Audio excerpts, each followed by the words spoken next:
Welcome to Red Team TV, sponsored by Red Team Thinking. Bad leaders react, good leaders plan, and great leaders think.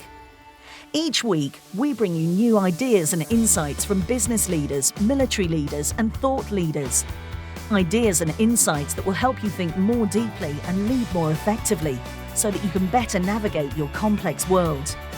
Here again are your hosts, best-selling business author and top-rated leadership speaker Bryce Hoffman, and former Royal Air Force Wing Commander and business agility coach Marcus Dimbleby. Hello and welcome to the show. I'm Bryce Hoffman, coming to you from Northern California. I'm joined, as always, by Marcus Dimbleby in London, United Kingdom, and boy, do we have a guest for you today, Bryce. We do. I am so excited. Today, we have with us the one, the only, Molly MacDonald, coming to us from Michigan in the United States. Molly is the founder and CEO of the Pink Fund, which is one of the coolest charities, coolest breast cancer charities. And I've known Molly for many years. The auto industry is a big fan of her and of her work, and automakers like Ford have been big supporters of what she does. She herself is a breast cancer survivor. Molly, tell us a little bit more about yourself and the Pink Fund. So in 1997, I went through a financially devastating divorce with 5 children. I had to take them and move and kind of readjust my lifestyle. I segued my career from marketing and journalism and PR into sales. And I had an opportunity to be part of establish a woman-owned division of this company in the Detroit market. And in the time between I quit my job and started this new job, I had a mammogram. And I had no family history of breast cancer, never a lump, a bump, never a call back on a previous mammogram. And I received a call back and I had a biopsy. And on April 1st, 2005, just as I had exited Major League Baseball's building on Park Avenue in New York City, one of the companies that we were in the running for to get their graphic design contracts for the All-Star game that was going to be played in Detroit that July, my cell phone rang. And it was one of those clam phones. So I flipped it open and it was my OBGYN, who delivered all 5 of my children, now delivering news that for over 40,000 women a year in the US is a death sentence. And I was stunned. And unfortunately, that derailed my job opportunity. I felt that I ethically had to share with my new employer that I had this diagnosis, that I was going to undergo treatment, and that I probably wasn't the best person for them to start this division of their company. So that left me unemployed and unemployable with a COBRA premium to maintain my health insurance for life-saving treatment of $1,300 a month, and that's in 2005 dollars. So without my income and this COBRA premium and the fact that I had no savings, no child support, no alimony, within 3 months, my home is in foreclosure. And every 58 days, my auto creditor was calling me, asking if I was planning to make a car payment or should they plan to repo my car. And by August, toward the end of my treatment, my utilities were about to be shut off. So I am sitting in the treatment rooms in the provider setting where this was in the radiation. So now I'm in radiation, and you go every day for 6 weeks, same time. So you start to make friends sort of with the other women in there. And I was listening to some of them talk about the fact that their treatment protocol was going to outlast their federal medical leave benefits and that they probably wouldn't have a job to return to. And they were considering stopping treatment and returning to work. And I thought, wow, they talked about putting their homes on the market, pulling kids out of college, and making really radical financial decisions that had long-term consequences for them. In my case, those default payments, my credit report totally tanked. I think it went down to like 420 because I was late on everything. Default. So I went home to my new husband, who I call Tom Terrific. And I call him Tom Terrific because I say you have to be pretty terrific to marry a middle-aged woman with 5 children, night sweats, and a mildly demented mother. I mean, who does that, really, right? So Tom Terrific does, clearly. Yeah, he does. So I went home and I said, Tom, I have this idea. I think that we should start a nonprofit. I had no really nonprofit experience except having been in what's called the Junior League here in the Detroit area, where I volunteered my services for various things. And in fact, I kind of thought nonprofits weren't real businesses. And I was completely wrong about that. And we'll talk about that later. So I said to Tom, look, I think we should start this nonprofit and we should pay these women's bills for non-medical, non-negotiable expenses directly to their creditors for 90 days, providing a financial bridge. And so I describe her, and he looked at me, he's like, because we can't pay our own bills. So I don't know. What are you thinking? And well, because he sleeps with the boss, he went along with it. So I had a Eero Saarinen, which a lot of people don't know about, but mid-century modern is very popular now in styling. So I had a tulip table from Eero Saarinen, and I traded it. It had a cash value of about $1,500. So I traded it to the graphic designer for a heart and ribbon logo. We got a donated website. And then I had been an executive at the Detroit Free Press. So I cold called the medical writer, the health reporter, Pat Anstedt-Kiska, and shared with her what I was trying to do. And she, what I shared with her is that I'd cast up my bust before my surgery. So the night before my surgery, I had a lot of anxiety about what was going to happen to the girls, as my husband called them. He called them the twins. Now he calls them the sisters. And frankly, I didn't need them anymore. They had done what they were biologically engineered to do. I nursed 5 children with them. And so I, didn't need them. I didn't have a career as a topless dancer. There was nothing that I needed to keep them for anymore. But I wanted a memory of what they looked like. So we cast up the bust, and then my husband actually cast it in 32 pounds of dental stone, put a rod in it, and then an artist painted it beautifully with like battle ribbons across the chest and some gold leaf. And I'm going to turn on, I'm going to show you this. Right. So I started taking the bust out. I don't know if you can hold on.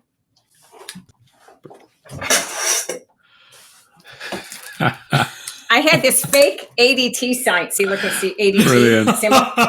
Okay, so I couldn't afford ADT in my house, but I had a fake ADT sign to keep robbers away. And I went out. Improvise and overcome. Yeah, I went out and I hauled that bust around and did these bust stop speaking engagements. And I kind of told my riches to rags division story to launch this nonprofit. Do you have a picture that we could put in the show notes? Yeah, we have a picture of the bust. In fact, brilliant. Yeah. My sons were young at the time, 11 and 14, and sometimes their friends would come over and the bust would be, right there. I'm sure. Red-faced teenagers. I don't know. I mean, how do you explain that? Yeah, those are my mom's boobs. I don't know. She has a business. So in fact, Bryce will know this. So we had a store at Somerset Mall, Brighton Collectibles, and they would do an October promotion for us. And so the bust was in the store up on a pedestal. And I was there one day and these little boys are like running around like, look at that. And then the hockey team from Wayne State University asked me to come and bring the bust. And I brought it and I put a tank top over it because I thought, I don't know, shouldn't be in an academic environment. And they told me to take the tank top off because it was too sexy with the tank top. So there you go.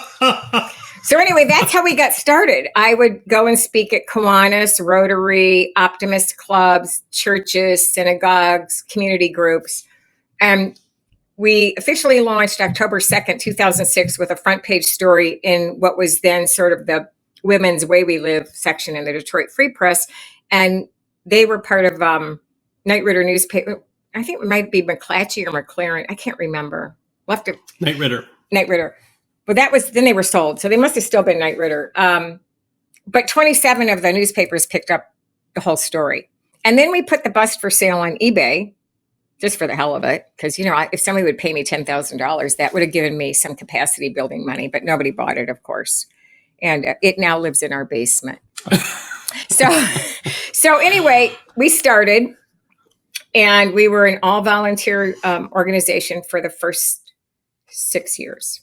And talk a little bit, Molly, about how you have grown from just building that awareness to getting corporate sponsors and turning this into a really big deal that's making such a positive difference in the lives of so many folks. Yeah, can I just interject before you start, Molly? I've just been doing some research previously. You've donated over $5 million. Actually, in that time frame. 6 million. 6 million. We did $1 million this last year. Mm-hmm. Wow. So that sort of sets the tone of the capability that your organization is bringing. It's incredible. During the pandemic, when many nonprofits had to really adjust their programs and let people go, and some of them sundowned, we thrived. And so last year, fiscal ending June 2021, we delivered $770,000 in financial support. And this year, we've just tipped over $1 million. Wow. So while many nonprofits lost revenue, we gained revenue. And what do you attribute that to? We're not an event-driven organization. We are not dependent upon walks, races, or galas. So how do you raise money? So that was one of the first things when I started. I did not want to get into the walk race space. I felt already in 2006 that it was oversaturated. And certainly by 2020, it was very much oversaturated. So my vision was corporate cause marketing partnerships, individual donors, and then events that other individuals would mount for us, raise the money, no cost to us, so no overhead in terms of the Pink Fund having to hire an event planner.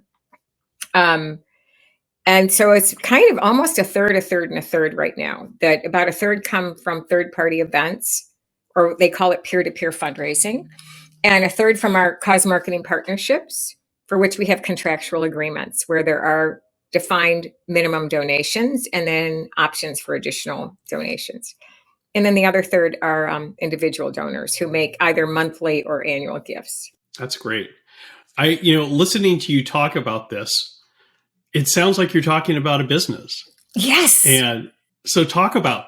In 1985, I was the speechwriter for Ernie Jones, the head of Darcy McManus, Macias, Benton, and Bowles. And Ernie Jones and his agency was the agency after Mad Men was patterned. Very cool. Oh, wow. Right? He had the Cadillac account. And he was an icon.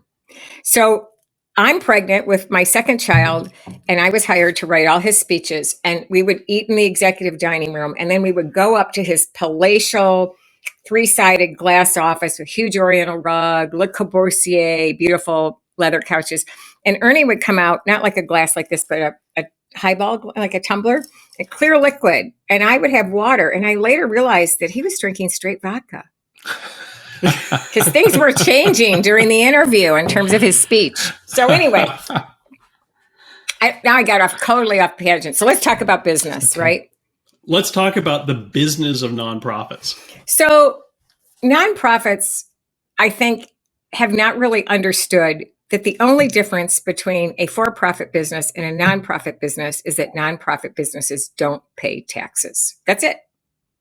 Everything else needs to be run like a for-profit business. Mm-hmm. Yeah. The other difference, and I think this is going to change as a result of the Great Resignation, a good fallout, I think, in part from COVID, is that in order to attract and retain talent and get good people, you can't rely just on their passion for the mission and underpay them.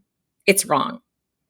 And we need to start educating the public that if they want a well-run nonprofit, we need to compensate our employees in a reasonable way. So at the Pink Fund, we do annual compensation studies. And we make sure that we are paying, when somebody comes in for a new position, depending on their experience and level of education, we'll make sure that we pay them a minimum of 50% of the range. Our sweet spot is to hit between 75 and 80%. We also have some benefits. So we have a simple IRA plan. We adjust for inflation every single year. So if our revenue doesn't go down, then everybody gets a cost of living raise. So this year it was, I think, before March, it was like 5.9%. I don't want my employees to slide backwards. And I was just talking to my daughter about this in LA. And what's so important to me is that when people are properly compensated and don't have to worry about money, they perform better. I'm sure somebody did a study about that. Right? Yeah. So very true. why would we... Shocking that that's the case. Right. Yeah. So Who knew? why would we expect somebody to work in a mission-based organization and be financially stressed out? Particularly our mission-based organization, where people that we help are stressed out financially. So the other thing in nonprofits is this thing called the overhead myth.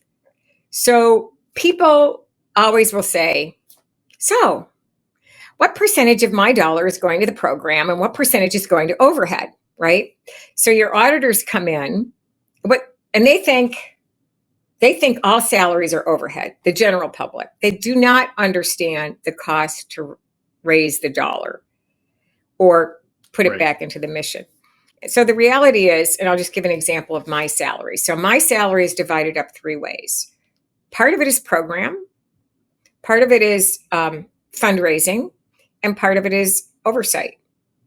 And it depends. I mean, throughout the year, we don't have a real formula for it, but if I'm traveling and speaking, I'm doing 2 things. I'm educating and I'm fundraising, right?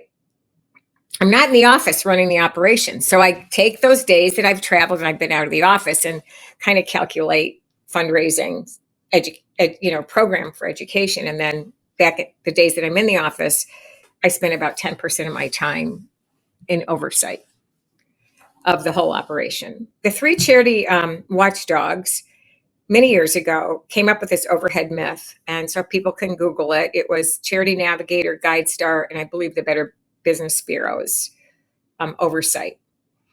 And I think when you start explaining this to people, they glaze over because they don't understand. And I got a phone call one time from a nurse from a hospital in Ohio. And she said to me, and this is early on in our operation, she called, because I don't really take random phone calls anymore, but she said to me, I want to donate to your organization, but I only donate to all volunteer-run organizations. So I quickly Googled her hospital, and it has a nonprofit status, right?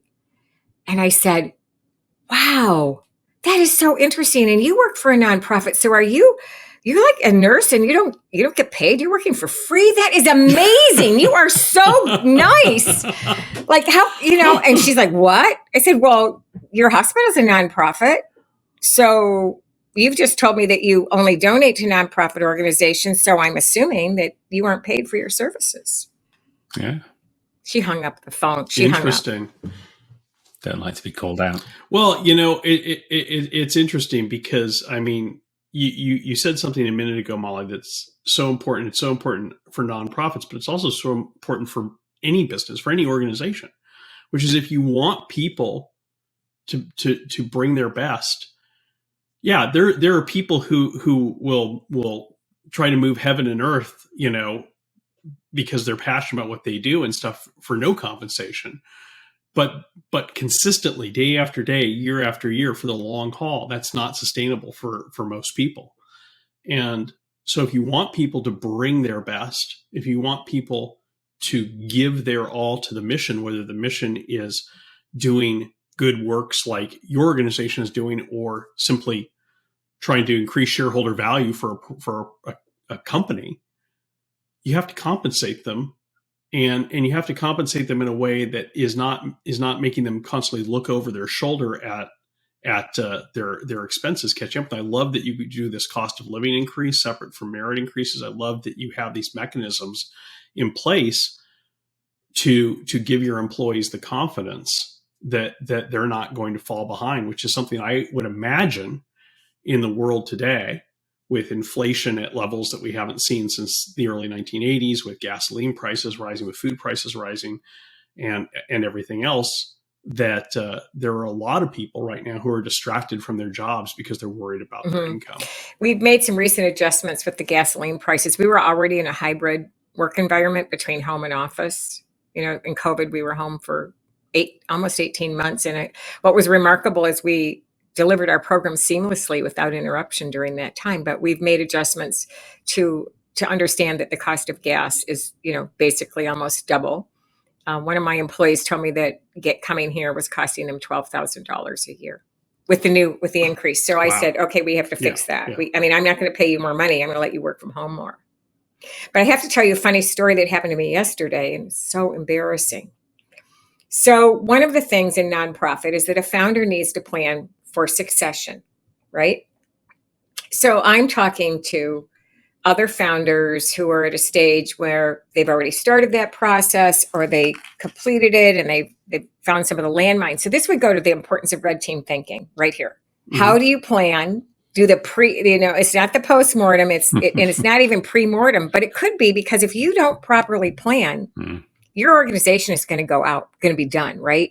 So this is where red team thinking could really help a founder-led organization think about what succession looks like and what are some of the landmines. So I'm talking to this woman. I'm not going to name her, but she runs an awesome organization that provides clinical trial transportation support for cancer patients who are unable to participate in clinical trials because it's a financial barrier to get there.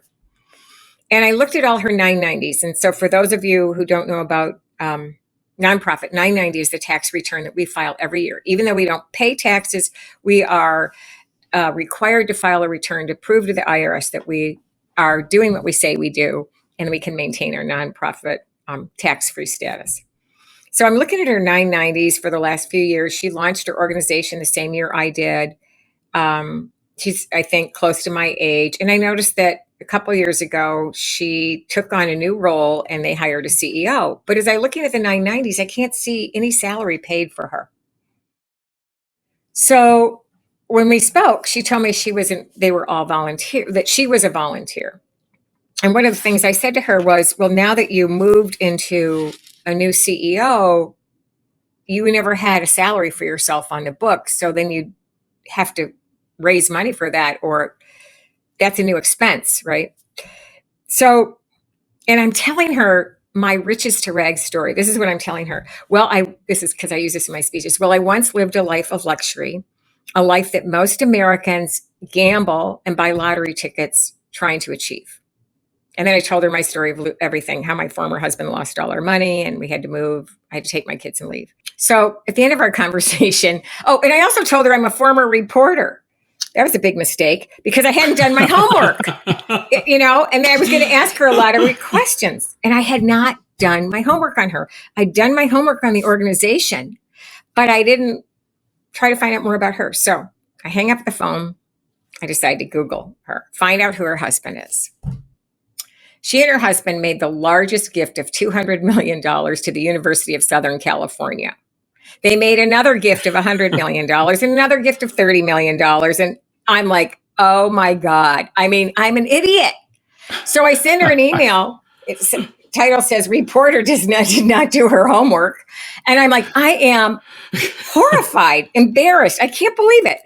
And she was so gracious to me. She said, oh, I didn't think a thing of it. In retrospect, I think if I had understood her net worth, like the kind of money she and her husband had, the conversation would have gone very differently. I think I would have been intimidated. I'm not sure. Or if I had known, would I have maybe thought she was a potential donor to the Pink Fund? Would things have been different? But the two lessons are, kind of do your homework ahead of time. And usually we do before I talk to anybody, but my schedule has been kind of tight. But that was an interesting story. So her organization, she's transitioning. She's now Chief Strategy and Visionary Officer. So I love this idea of using red team thinking to red team succession planning and other parts of nonprofit operation. Let's take a short break. And when we come back, let's dive into that deeper. Does your organization have a red team culture? Is it an innovative, learning, and resilient culture that is continually improving, continually adapting, and continually evolving to meet the new challenges and opportunities each day brings? Or is it reactive, siloed and hamstrung by command and control leadership that doesn't like to be challenged or questioned? Does your organization encourage diversity of thought and ensure that everyone's voice is heard? Or does it silence dissent and promote those who toe the line? Take our free assessment and find out how your organization rates. There's a link to it in the notes below. Let's see how you score. Welcome back. Wow, Molly, that has been such an interesting journey that you've had with the Pink Fund. You mentioned before the break this idea of using red team thinking for nonprofits, red teaming nonprofits. And I know that you have used red team thinking with great effect at the Pink Fund. Can you talk to us a little bit about how you've been able to use these tools and techniques and how they've helped you as a leader of this organization? So I think the gift of the Pink Fund was when we sat with your team and did not a postmortem analysis, but pre-mortem. And so and just how you structured it to determine how we were going to look at it. And when we did that pre-mortem, they said, well, what would happen, that would cause the Pink Fund to go away? My thought was we all drive to a conference in a car and are killed in a car accident. So now nobody gets to go together. Thoughts that came out in that session, if I right. recall. Nobody is going to fly in the same plane. The whole team's not going on the same plane, the same train, the same car. It's not happening. But what really helped us was this idea of think, write, speak. So I don't think before I speak a lot of the time. My husband says I'm impulsive, and I say, spontaneous. Yeah. Not really, but he's right. So this whole idea of slowing the brain down, thinking, writing what you want to say, and then speaking. And then the second idea to avoid interruptions and people over talking is nobody speaks twice until everybody speaks once. And then nobody speaks 3 times until everybody speaks twice. I also love the thoughts around if you have somebody, an expressive personality like myself or a dominant in a room, that they can shut down the other people who may have something really great to say, but they're intimidated, or that person is steering the conversation. So we talked about that. And that's why that think, write, speak, nobody speaks once until everybody speaks twice is just a really great tenet of red team thinking. That's something really interesting. Before you go on, I just want to say that's something really interesting that you hit on there, Molly, which is that the self-awareness that you get as a leader, recognizing how you can inadvertently shut down the conversation on your team. Because, I know you're a wonderful person. You're not an egomaniac. You're an altruistic person. And oftentimes when we think of leaders who shut their teams down, we think of these tyrannical, assholes, and yet the thing that I think a lot of these tools kind of help us see about ourselves is that even when we're well-meaning, even when we want to be a good leader, we do things unconsciously and inadvertently that may narrow the discussion on our teams and may make our team members feel like they can't challenge us or they can't speak up. So I love how just using that simple tool, which is really the simplest tool we teach, Think, Write, Share, helped you to see how you could open more space for your team. So we're doing that with our board in our Monday morning meetings. We're trying to do that. I think that the other, Think, Write, Share I love, but the other thing that really stuck with me were these biases that we have. Cognitive biases. Like the bias of knowledge.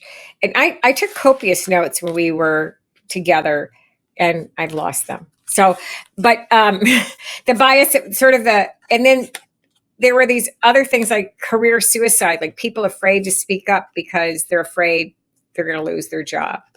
And we have a rule at the Pink Fund, if nobody's dead and nobody's going to jail, most mistakes can be fixed. I love that. And as long as, I love that. And so we tell people that on the onboarding right away. We all make mistakes. We need to be able to own our mistakes. And if nobody's dead and nobody's going to jail, we're good.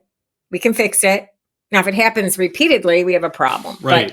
But, so I had an employee come to me one time and she said, remember you told me that if nobody's dead and nobody's going to jail, and I'm like, what are you going to tell me? And so she was prepping me to not react. The other thing I think that Think, Write, Speak teaches you is to flex your responses. You have to slow yourself down.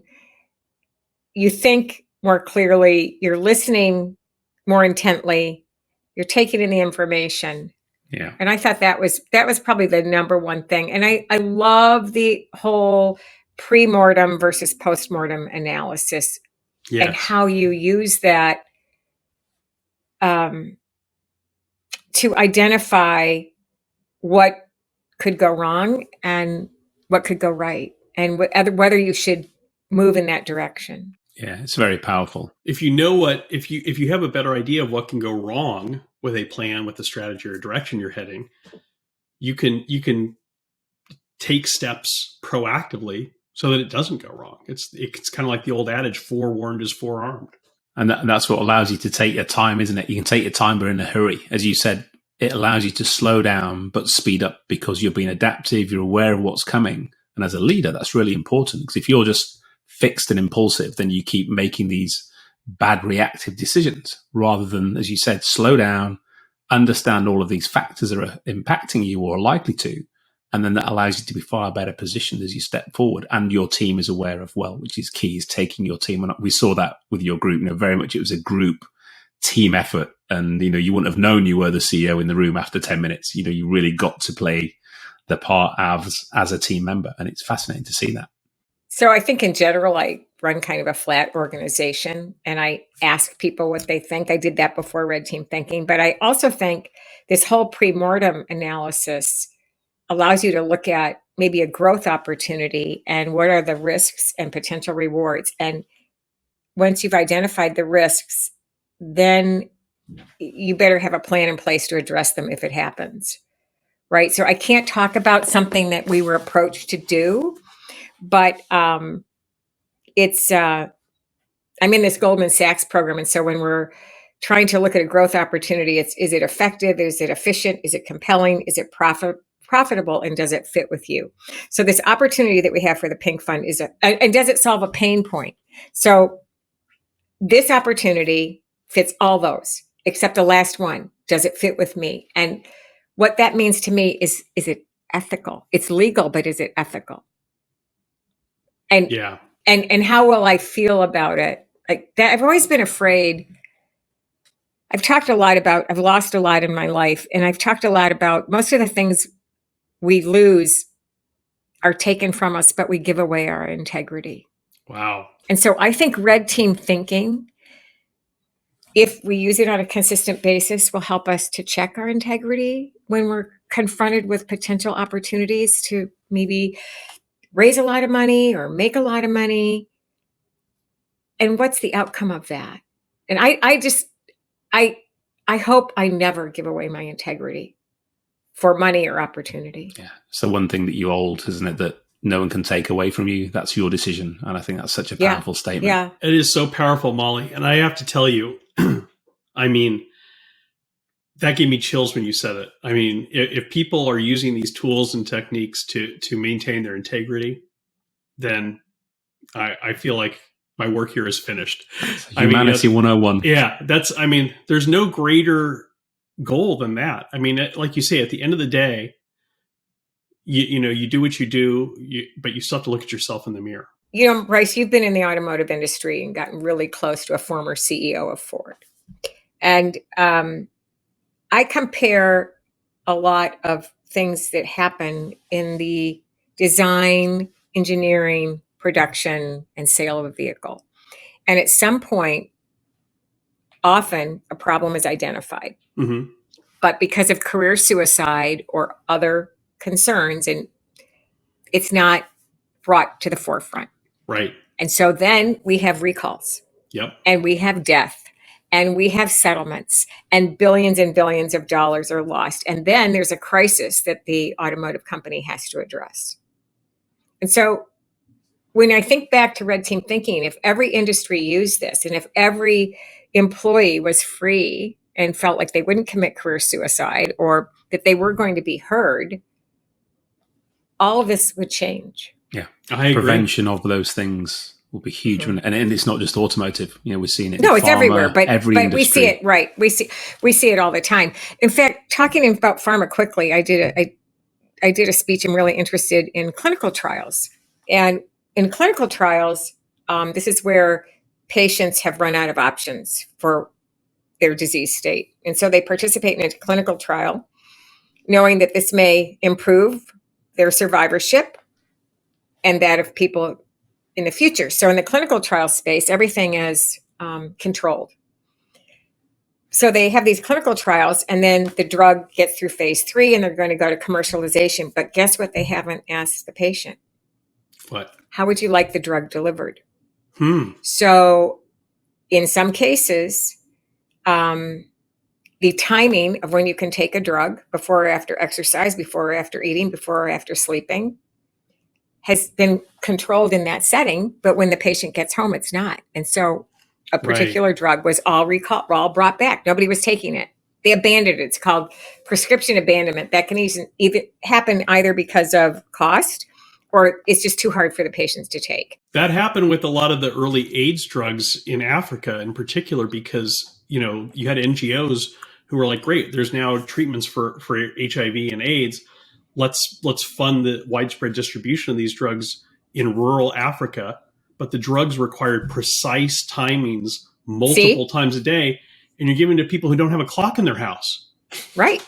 And, who are living in rural villages where there's people are telling the time by the sun still. Exactly. And it didn't work. And, and so finally they realized that it's not just simply a matter of giving people the drugs. You have to give them the support to make sure they can take them. And so in some of these villages, I know some of these NGOs had people like runners go out and like in the village square and say, It's time to take your drug now. And fortunately, they were able to evolve these drugs so they didn't have to be so onerous, but that's unintended consequences. Yeah, they have some where you'll get your phone will give an alert or what. But I think the mistake is so interesting. Again, so industry, we get through it, but we haven't talked to the patient about the commercialization of the drug. So there was another one with an eye drop company where the eyedropper was plastic and it was so hard to press that put too many drops out. So they had to recall the whole thing. If they had the patient there and said, how would you like the drug delivered? Or they had like 6 different droppers and people tested them, that wouldn't have happened. And I think that red team thinking could be used, everywhere and really help to eliminate these very costly, time-consuming problems for industry and and their customers. Yeah, and also help with avoid these ethical problems, because that's such an important point you raise, Molly, because it's not just it recalls and people dying from safety features is a huge tragedy. But even when it's not a life and death thing, when you were telling that story, I was thinking back to a story I wrote when I was a journalist too in Detroit, like you used to be and like I used to be. I wrote a story about the Ford 500 when it was launched, and this would be the mid 2000s. And for those who never saw one or don't know what it was widely panned as one of the most boring cars ever produced. And so I wrote a scathing piece about how this was just the death of design at Ford. This is before Alan Mullally came. The death of design, and it was a parts bin car that had been cobbled together from the leftovers of other vehicles and stuff. I was pretty harsh. I got a call the next day from the head designer, and he was crying. He was actually choked up in tears, and he said, I would like to meet you for coffee and show you what this car looked like when I designed it. Oh, got changed. And what it was is, he said, and he showed me, it was a beautiful car that he and his team had designed. But once it was done, the bean counters, everyone came in and said, well, yeah, that roof line looks good, but it's going to be more expensive to get that type of stamping. So we're going to cut this corner. We're going to cut that corner. And just death by 100 corner cuts destroyed that vehicle. And that's all. That too is about integrity. It's about the integrity of what you're delivering to your customers. And so you're right. You have to do that gut check about, yes, we could save 10 cents by doing this, but what are we losing in the process? I would have been curious if they would have had a focus group with a diverse cohort of potential car buyers who would have said, yeah, I'll pay more for that if you keep the roof line that way, but I'm not buying the car if you change it. That was their mistake. I often talk about we're all siloed in our industries. And it's really important to have the outliers in who see things very differently, whether those be customers or just random people that ask questions. I participated in a pitch session for angel investors and private equity last week. I was invited. And I don't know how much I can say about this, but there was a medical device that was being pitched. And the medical device is awesome, but it can only be used 400 times before they need to change out this cartridge.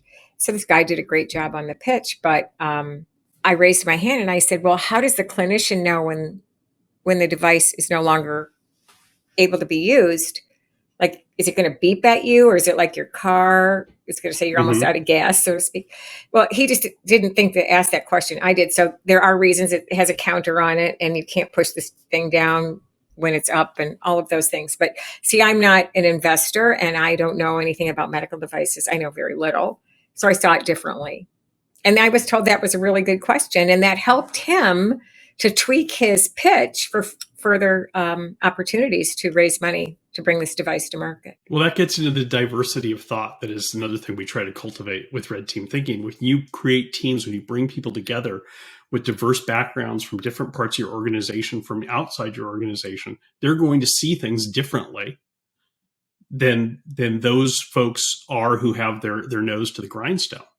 And that's valuable. Yeah. So last week at the Goldman Sachs class, which was all day, we all had to write our mission and vision statements. And then they were put all over these walls, and there were 14, 15 people in the class, and they all had to read them and give feedback because they're all from different lines of work. And that was really helpful to me. Like, they asked a lot of questions and they made some really great suggestions, which we've taken back and we're changing things up. You mentioned something during the break that I'd like to talk about, because I think it's really interesting. The biology of belief. What is the biology of belief? Well, there's a book about it, which I haven't read. But to me, it's like that little golden children's book, The Little Engine That Could. And I think it's a 1950s, 60s book. And I think I had it. And this little train has to go up this very steep hill. And it doesn't have a very strong engine. But the train says to himself or herself or they self, I think I can. I think I can. I think I can. I think I can. I think I can. I can't explain it, but I've seen it happen. So here I was in line in the basement of a church pantry at a food bank to feed my children. And I come home and I tell my husband we're going to start an organization that pays other people's bills. People would laugh at me in the beginning. I mean, they looked at me like I was delusional. And I remember coming home after meeting with someone who told me I was delusional. And I came home and I'm crying. Like, this person thinks I can't do this, but I think I can. So I don't get it, but it has happened. And the other thing I think is really important are vision boards. And it's very much used in athletes, isn't it? You see that with gold medalists who beforehand their coaches are solely getting them to focus, and that's now moved into team sports where you focus on winning and feeling what that sense of winning feels like generates that internal engine to make sure you can move forward, and the belief is there. So Ted Lasso, right? The awesome series about football. I love that. Soccer, but football. What that sign on the yellow piece of paper? Believe. Yeah. Right? Yeah. One word. Yeah. How does that work? I still don't get it. It goes back to my favorite Henry Ford quote, which is, if you think you can or you think you can't, you're right. Exactly. And I have used that in some of my talks. Thank you for reminding me of that, because I haven't used that in a while. But that's true. It's so true, though. I mean, it's not about being delusional. It's not about overconfidence, which is something that we try to guard against in Red Team Thinking. It's about knowing that you have this reservoir that you can draw on, but you can only draw on it if you believe that you have a chance. And it's not just you, isn't it? It's you can do that yourself. But as you've seen, Molly, and we've seen with our other clients, you've got a sea of people working with you and for you. And if you're not unlocking their potential and letting them believe as well, and when you see them believing, and we all know in the US, I think it's 79% of people aren't engaged at work. That's a lot of disengagement. And if every 1% of increased engagement, that's going to hit your ROI. It's going to increase your culture. It's going to make the mood of the workplace better. And every increase in that mood level the output and performance and happiness and just general well-being goes up. We know this, Right. and it's a fantastic thing to be part of and to enable it. So who wrote that song that begins, "Should I stay or should I go"? The Clash, mine and Mr. Hoffman's No? favorite Actually, group. I don't know if they wrote it.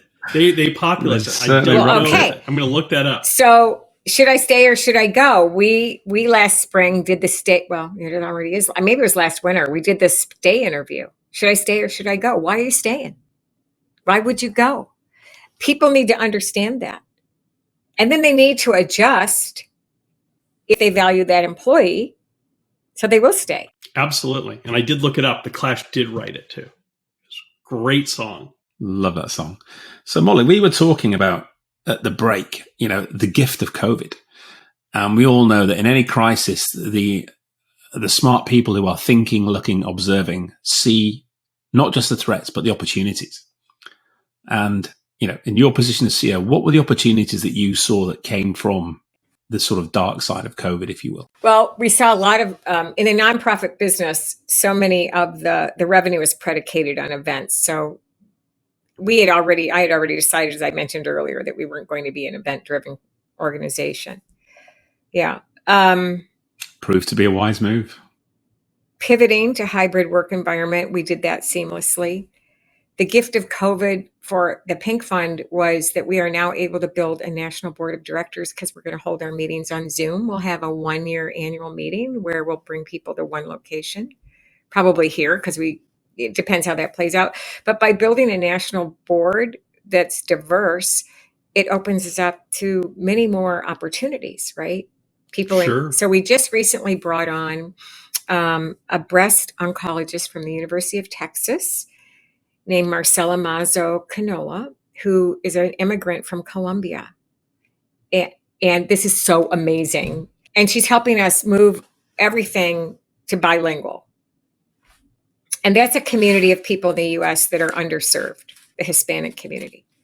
So she told me, we were at the largest oncology conference, global oncology conference, a couple of weeks ago in Chicago. And she shared with me that joining our board made her feel like, even though she's doing great work in oncology and saving lives and she loves her job, but that she felt she wasn't doing enough, she said, for her people, and meaning her Hispanic people. So literally this week, we got a thank you note from a single mother who immigrated to the U.S. from Colombia, whose mortgage we paid for 3 months. From Colombia, just like her. From Colombia. I'm like, how does that happen? Like, I don't know. Like, this is magic to me. So, and so I sent her the note and I said, Marcella, here you go. This is actually your people, not just the Hispanic population you're serving, but your people. Yeah. It's a mind blow. It's a diversity of thought in action right there. So she's kind of in the South and somebody on the East Coast, somebody on the West Coast. And people who either come from oncology, research, nonprofits, IT, legal, HR. It's just, it really has opened up a lot of possibilities. The other thing I would say, well, you all know that when we did our session together, that I couldn't get off, right? The first time we were on Zoom, when you were telling me about, before we did it with the team, it was the only Zoom call where I wasn't multitasking or shutting off my camera so I could go, I don't know, get a cup of coffee or make the bed or something, because I was so engaged. And I just have to say that I think everybody. This was our online course that you did. Yeah, it was amazing. Yeah. And I saw it on LinkedIn. Remember, I saw it on LinkedIn and I said, I want to do this. And I think it was a huge benefit. And then our team just really got a lot out of it.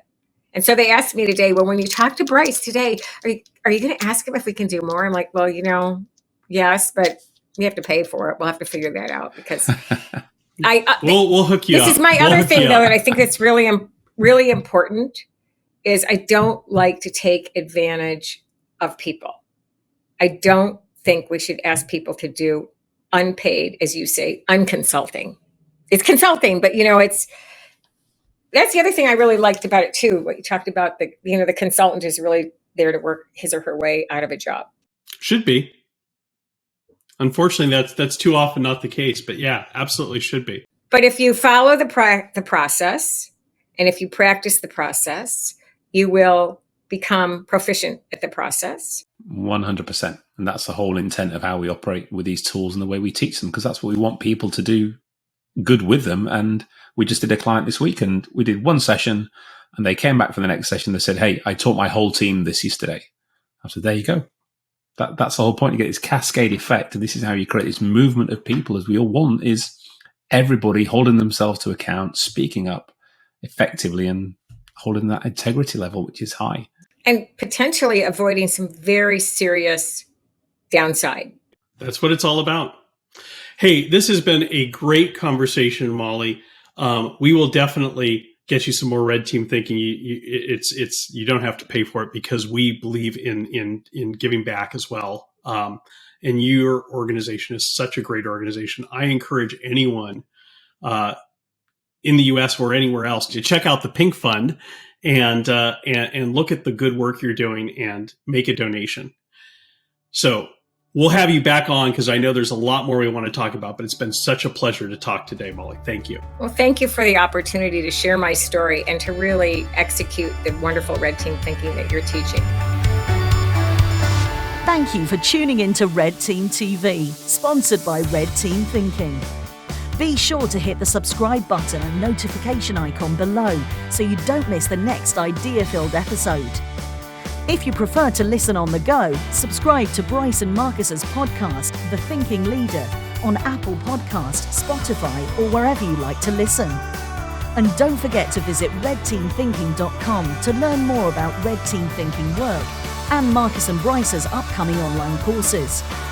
While you're there, take our free quiz to find out how you rate as a Red Team thinker and if your organisation has a Red Team culture. Because who thinks wins.